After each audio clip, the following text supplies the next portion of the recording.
Olá, tudo bem? Neste vídeo nós vamos estudar o capítulo 3 do Evangelho de Lucas. Vamos ver a pregação de João Batista e o batismo de Jesus por João Batista. Batismo quer dizer mergulho. João mergulhava as pessoas no Rio Jordão como um símbolo de purificação ou renascimento. Esta versão do Novo Testamento que eu estou utilizando hoje é a tradução oficial da CNBB. Foi realizada entre 1996 e 1997. Aqui no prefácio diz que esta tradução tem sua origem mais remota nas valiosas traduções que nos últimos 50 anos foram elaboradas no Brasil a partir dos textos originais. Só merece elogios o posicionamento da CNBB. Temos que buscar sempre a verdade. Como não conheceremos a verdade toda nesta existência, temos que nos esforçar para chegarmos o mais próximo possível dela. Aqui no começo diz que João Batista percorreu toda a região do Jordão, pregando um batismo de conversão para o perdão dos pecados. Pregando um batismo de conversão para o perdão dos pecados. Temos que parar aqui. Na tradução do Haroldo Dutra Dias, diz que João Batista anunciava o mergulho do arrependimento para perdão dos pecados. Batismo de conversão ou mergulho do arrependimento? Batismo quer dizer mergulho. A palavra grega traduzida como conversão ou arrependimento é metanoia, que é a mudança de mente, a mudança de opinião, a mudança de sentimentos, a mudança de vida. O professor Huberto Roden traduz esta palavra metanoia como transmentalização, ou seja, a conversão de uma vida de erros e pecados para uma vida de verdade e santidade. É a reforma mental, a reforma íntima ou a conscientização. Então o que João Batista fazia era mergulhar as pessoas no Rio Jordão, simbolizando a purificação pela água ou o renascimento. Quando nós nascemos, nós saímos da bolsa amniótica, ou seja, da água, pois o mergulho ou batismo representava exatamente isso. Ao sair da água, o batizado começava uma nova vida, disposto a resgatar os próprios erros e a reformar-se intimamente a partir da sua conscientização. A palavra pecado quer dizer erro, significando, a princípio, conforme nos ensina Champlin, errar o alvo. Só mais tarde, a palavra pecado tomou conotação religiosa. A palavra perdão vem do latim perdonare, mas o idioma do Novo Testamento é o grego. A palavra grega que se traduz como perdão é apieme, de onde deriva apésis. Esta palavra, apésis, é traduzida nos textos como perdão, remissão, libertação, liberação. Pode também ser traduzida como resgatar.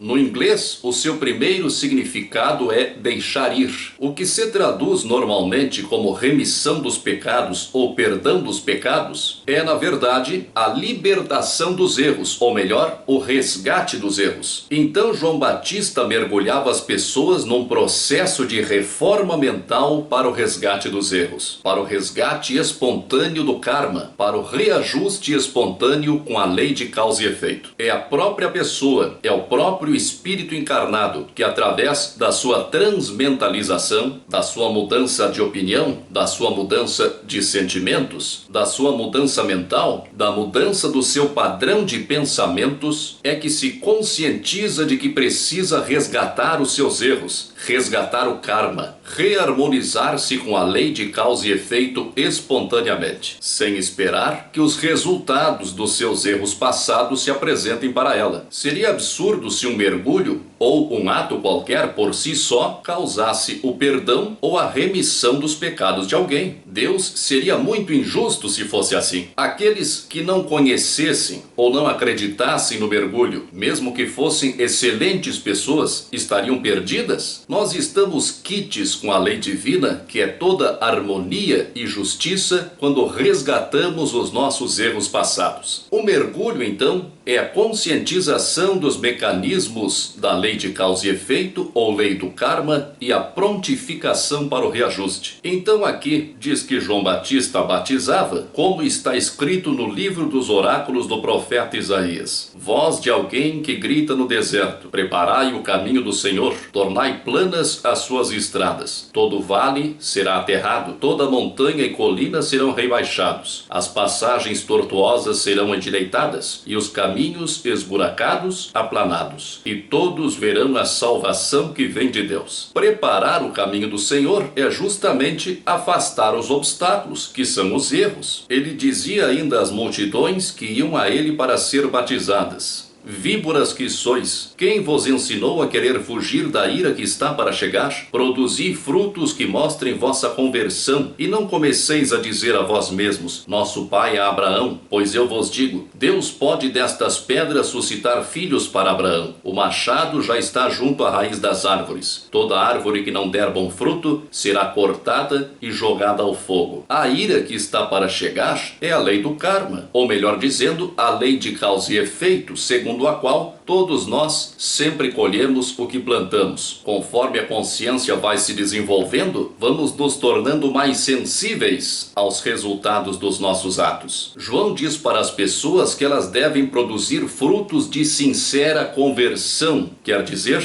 de nada adianta a conversão como um simples ato ritualístico. O batismo ou mergulho por si só não tem valor algum. Muitos acham que basta se converter, basta aceitar Jesus e está tudo resolvido. Não é assim. É preciso produzir frutos, é preciso obras. Jesus nos ensinou que receberemos de acordo com as nossas obras, e que é pelo fruto que se conhece a árvore. João Batista chama a atenção deles de forma muito dura, alertando que não adianta eles dizerem, como diziam, que tinham por pai a Abraão, pois eles eram todos descendentes de Abraão, porque Deus até das pedras pode fazer filhos de Abraão. Os judeus daquele tempo, o povo em meio do qual Jesus nasceu e viveu, Jesus era judeu, os judeus se gabavam de ser descendentes de Abraão. Eles se achavam o povo escolhido de Deus, como se bastasse ser descendente de Abraão para estarem a salvo de qualquer coisa. Eles achavam que essas pregações se dirigiam aos outros. Para eles bastava saberem que eram descendentes de Abraão. Nós vemos isso hoje ainda em determinados meios religiosos. Alguns religiosos pensam que estão salvos e que são os escolhidos de Deus só porque se converteram a uma determinada igreja. Mas João Batista diz que Deus poderia fazer até das pedras descendentes de Abraão. Isso pode parecer um modo de dizer, uma figura de linguagem, mas na verdade não é. Linneu considerou as coisas divididas em 3 reinos: o reino mineral, o reino vegetal e o reino animal. Para o Espiritismo existe Deus, o princípio inteligente e o princípio material. E o princípio inteligente precisa atravessar todos os estágios da matéria, desde o átomo até o arcanjo. Podemos acrescentar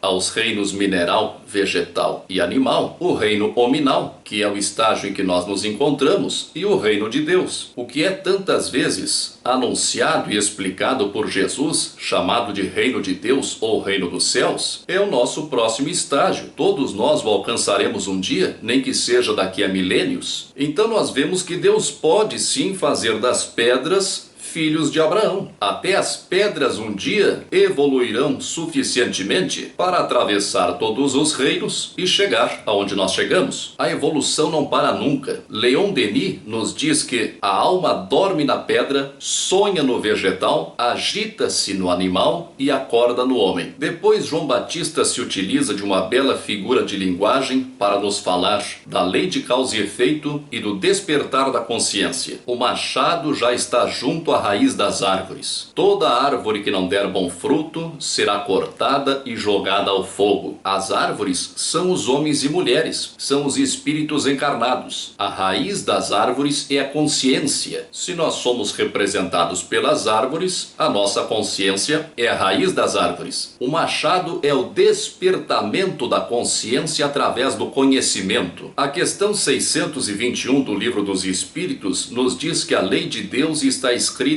em nossa consciência, e a consciência está despertando para a verdade através do ensino de Jesus. Já não há desculpa de desconhecimento. O espírito que não produz bom fruto será atingido pela ira que está para chegar, como diz João Batista, que nada mais é do que a colheita daquilo que plantamos. A semeadura é livre, mas a colheita é obrigatória. E o que acontece com o espírito que é atingido pela ira que está para chegar, como diz João Batista? Ele é a árvore que não dá bom fruto, e a árvore que não dá bom fruto será cortada e lançada ao fogo. O fogo representa a purificação e a transformação. O fogo molda e purifica. O aço precisa ser fundido a uma temperatura de quase 1000 graus para só depois ser moldado. O fogo que purifica e molda o espírito é a dor.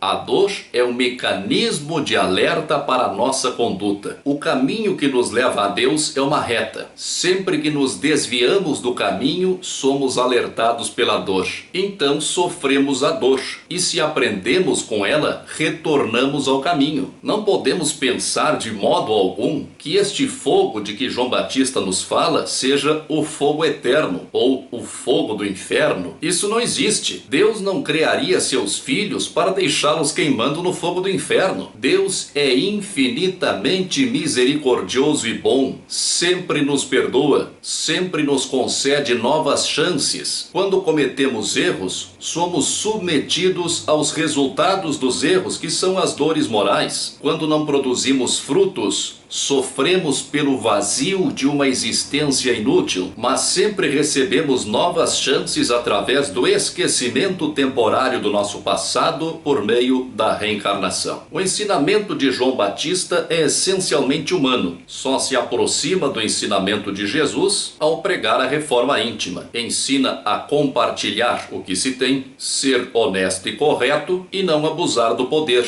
É isso que se depreende do que ele responde ao povo, aos publicanos e soldados que lhe perguntaram o que deveriam fazer. Eles foram mergulhados por João, foram batizados por João. Batizar é mergulhar. João mergulhava os que queriam converter as suas mentes no Rio Jordão. Publicano, se você não sabe, era o cobrador de impostos nos tempos de Jesus. Toda aquela região e a maior parte do mundo civilizado na época era dominada por Roma, pelo Império Romano, e Roma cobrava pesados impostos dos povos que dominava. Roma oferecia alguma ordem, alguma segurança a esses povos, permitia que eles tivessem até certo ponto as suas próprias leis. No caso do povo judeu, Roma permitiu que eles tivessem a sua própria religião, mas exigia desses povos altos impostos. Esses impostos não eram cobrados diretamente por Roma. Roma vendia o direito de cobrança a alguém que tivesse posses e condições de cobrar impostos, e esse alguém cobrava do povo. Para ter lucro, cobrava mais do que devia. Por isso os publicanos eram tão odiados pelos judeus. Eram considerados impuros por lidarem diretamente com os romanos. Os judeus não se misturavam com ninguém de outro povo. Considerava a todos os outros como impuros. E os publicanos eram considerados traidores dos judeus por estarem colaborando com o inimigo que dominava o seu povo. Mas alguns publicanos se convertem através de João e perguntam a João Batista o que deveriam fazer.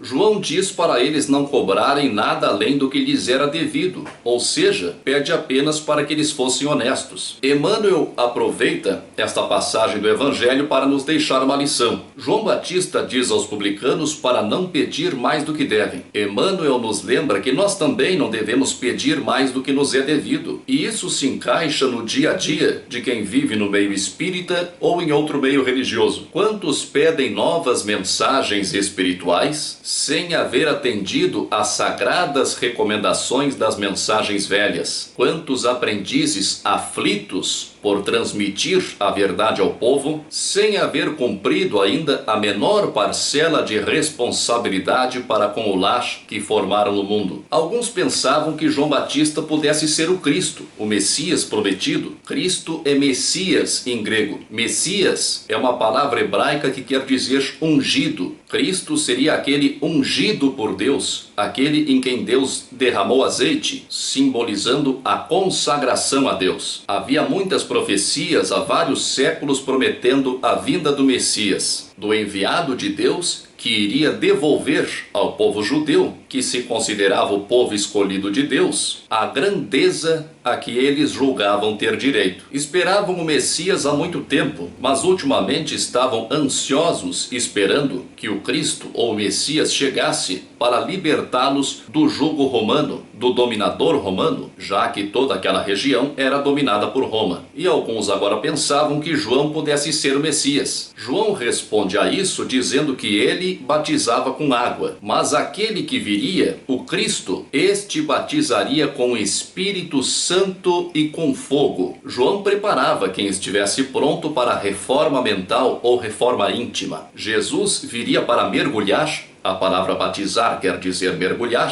Jesus viria para mergulhar quem estivesse pronto num Espírito Santo, na sintonia dos bons espíritos, para sermos guiados e fortalecidos em nossa caminhada. E Jesus mergulharia no fogo purificador, no fogo transformador, para moldar os espíritos encarnados e desencarnados dispostos à transformação, dispostos ao abandono do homem velho e à assunção do homem novo. João cuidava ainda das coisas terrenas, cotidianas. Jesus viria para a transformação espiritual. João diz que Jesus viria para separar o trigo e a palha. O trigo ele guardaria no celeiro e a palha ele queimaria num fogo inextinguível. Jesus iria mergulhar no fogo para a purificação e iria jogar a palha, ou seja, aqueles que não estivessem prontos, num fogo inextinguível. Duas imagens do fogo, mas a função do fogo é a mesma nos dois casos. Aquele que está preparado é mergulhado num espírito bom, entra em sintonia com um espírito bom e é mergulhado no fogo para purificar-se de suas impurezas e transformar-se. Aquele que não está preparado, representado pela palha, é lançado ao fogo para moldar-se, para livrar-se das suas impurezas através da dor,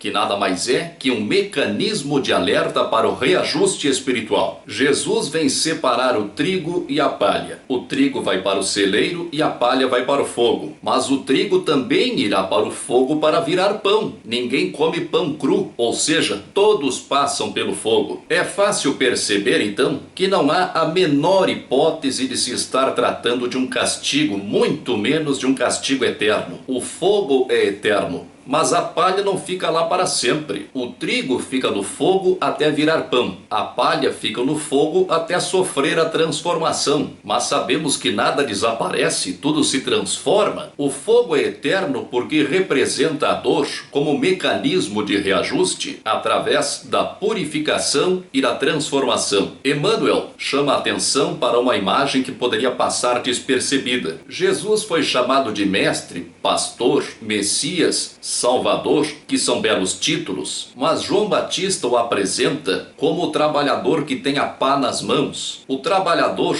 abnegado e otimista. Jesus é o trabalhador divino que vai trabalhando pelo mundo à nossa frente, nos dando exemplo. No final deste capítulo nós vemos o batismo de Jesus. Jesus foi batizado por João. Enquanto todo o povo era batizado, e Jesus também foi batizado e estava em oração, o céu se abriu e o Espírito Santo desceu sobre ele, em forma corpórea como uma pomba. E do céu veio uma voz: Tu és o meu filho amado, em ti está o meu pleno agrado. Diferente de outras passagens em que no texto grego não há artigo antes de Espírito Santo, e que, portanto, a tradução correta é um Espírito Santo, nesta passagem está escrito no texto grego o Espírito o Santo. Nos evangelhos de Marcos e João está escrito o Espírito. No evangelho de Mateus está escrito o Espírito de Deus. E aqui em Lucas, o Espírito o Santo. Parece se tratar de um espírito muito superior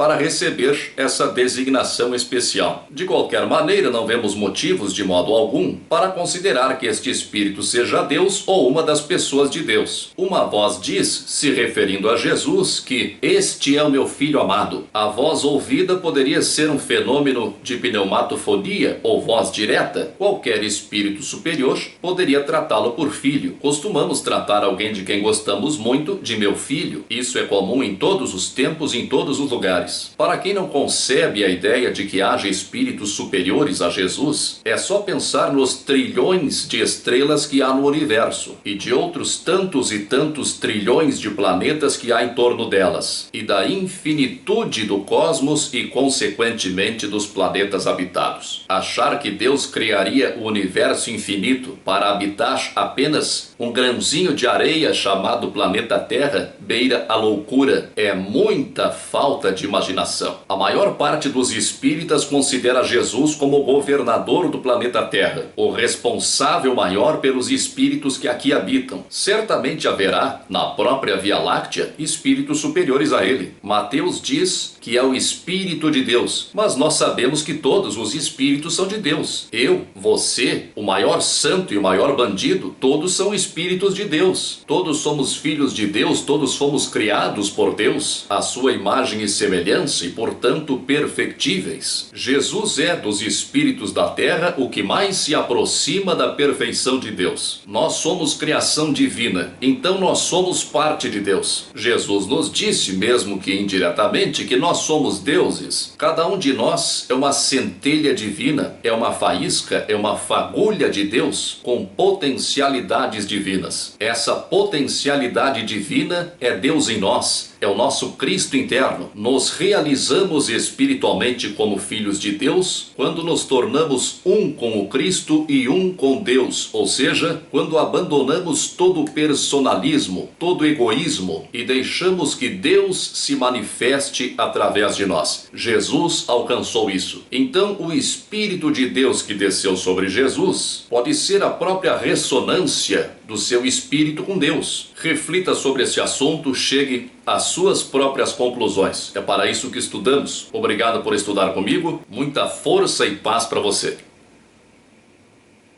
Se você gostou deste vídeo, clique em gostei. Ali embaixo tem o campo para você se inscrever. Se inscreva no meu canal e compartilhe este vídeo com as pessoas que você acha que possam se interessar por este assunto. Obrigado.